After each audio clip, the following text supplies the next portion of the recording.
Your support is greatly appreciated.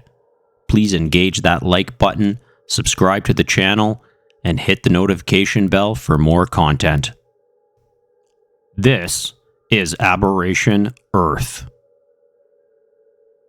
Our adventure continues. Is that thing alive? What even is it? Captain Demad! The giant's questions went unanswered at first.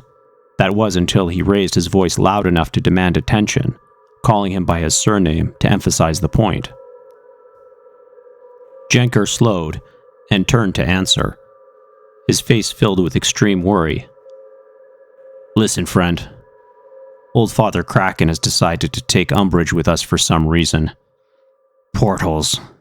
He's trying to turn us into manta pancakes. He's usually not so angry. Maybe we did something he didn't like. You mean to say that thing is your old father Kraken? How could something so big be alive? It shouldn't be possible under Earth's gravity. But it dawned on Ventrulus, even as he uttered the words, that what his friend was saying made perfect sense, as nonsensical as it was. For this was a planet where the impossible had become real. Aye, I mean it, Snap Pants. Snap Pants being a term among the Havenite Navy referring to new recruits, whose trousers are so pristine they looked fresh off a press. Not that the man from space had such attire. It was more directed at him for being a novice to the sea. That thing is old Father Kraken. Blessings and curses be upon him. He rules these oceans and holds the world in his arms. Our legends tell without him, the Earth would not even be here. Kraken. The term was familiar. The Zaxvoyan had studied all of the ancestral archives. Some were experts in specific subjects more than others, while he, himself, was more of a generalist, meaning he devoted equal times to all things. And he did recall an ancient myth referencing such a creature, a giant monster of the sea. I have read about creatures like this in our library, a colossal cephalopod born of ancient sailors' superstitions, notorious for sinking ships. Surely this can't be what you mean.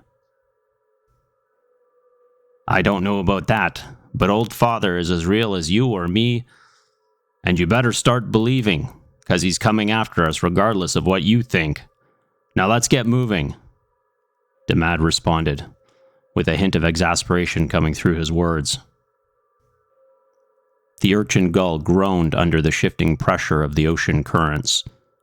Pipes rattled over their heads, and not far behind them they heard a popping sound, as if something had fired off a round from a gun.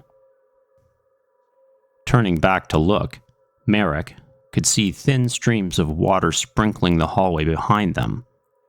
Small holes had been punched through the tubes running along the ceiling and walls. At first, he thought it was accidental. A structural fault, perhaps. Then he saw something odd stretching out from within the streams. Semi-transparent gelatinous tendrils, ending in nasty-looking pointed barbed tips. And he knew they faced a new danger. Jenker, we have company, Ventrulus called out in alarm, aiming back at the undulating appendages as they stabbed in the air violently with malicious intentions. Keel slugs, the captain cursed, taking aim and getting ready to unload his own weapon. Sheddings! I was worried they'd get in. We're going to have a fight on our hands. Even as he said that, the mass of prehensile extremities seemed to tangle up together, getting thicker within seconds as more of them twisted about each other, until, to the spaceman's growing horror, the semblance of a body seemed to take shape within that indeterminate mess. The fine, squishy tendrils corded tighter and tighter, and what looked like a creature with 3 arms and 3 legs came into being, wholly composed of the gelatinous extremities binding with one another, which became the texture for the creature's form. Barbed tips became clawed endings for digits and formed into natural defensive protuberances all over the body, much like a quilled porcupine or pufferfish, but these spines had a reach and could dart out at exceptional length, as one barely missed his head by mere inches.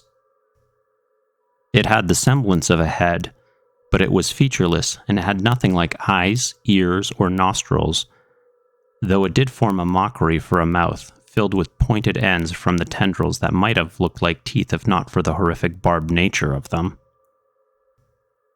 With another curse, the Havenite opened fire, aiming his pistol precisely, more of a conventional piece.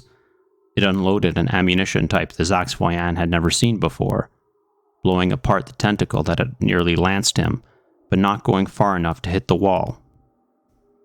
Merrick grunted as something hit hard against a piece of armor protecting his upper left thigh, bouncing away, being unable to penetrate the metal.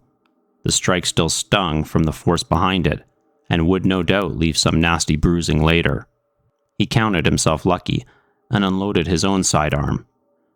He had better than exceptional aim thanks to his training and the surgical augmentations that enhanced his well-honed abilities, blowing a hole clean through the creature's midsection, causing it to stop.